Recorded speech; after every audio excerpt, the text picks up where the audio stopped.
Hi, friends.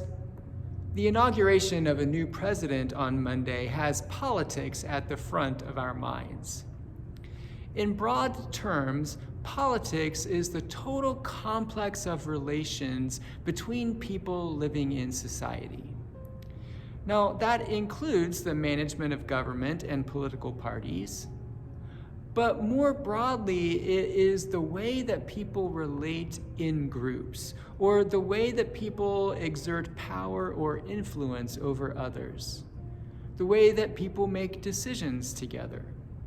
So there are politics in every set of relationships. If our Christian faith is to influence every aspect of our life, and I believe it is, then to what type of politics does faith lead? Let me suggest it is a politics of compassion. Now, I know, I can see your eyes rolling on the other side of the screen. Politics of compassion? There's a pipe dream.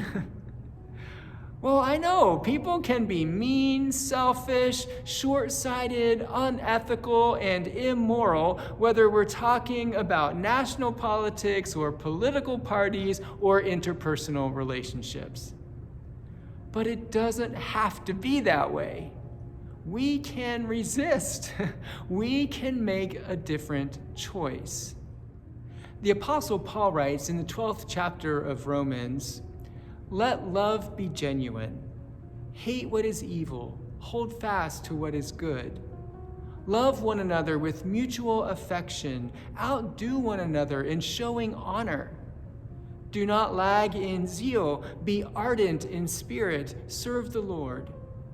Rejoice in hope. Be patient in suffering. Persevere in prayer. Contribute to the needs of the saints. Extend hospitality to strangers. Bless those who persecute you. Bless and do not curse them. Rejoice with those who rejoice. Weep with those who weep. Live in harmony with one another. Do not be haughty, but associate with the lowly. Do not claim to be wiser than you are. Do not repay anyone evil for evil, but take thought for what is noble in the sight of all. If it is possible, so far as it depends on you, live peaceably with all. Do not be overcome by evil, but overcome evil with good." In this passage, Paul urges us to make decisions that make our love for one another genuine. Now, he is assuming that we already know that we are to love.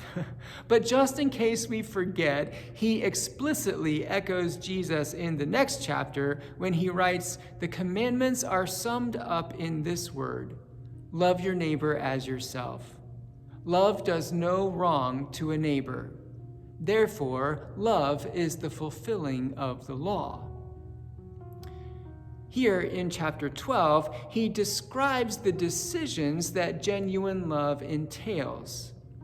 And all of those decisions are summed up by saying, hate what is evil and cling to what is good. He makes the point 3 times in this short passage. In verse 9, he says, hate what is evil, hold fast to what is good. In verse 17, do not repay anyone evil for evil, but take thought for what is noble in the sight of all. And in verse 21, do not be overcome by evil, but overcome evil with good. Politics of compassion works to overcome evil, corruption, inequity, manipulation, and self-service with good, honesty, mutuality, cooperation, and interdependence. It requires us to recognize that we are valuable in God's eyes, and so are others. No matter how different we are, no matter how vehemently we disagree. It requires that we do not demonize or dehumanize our opponents.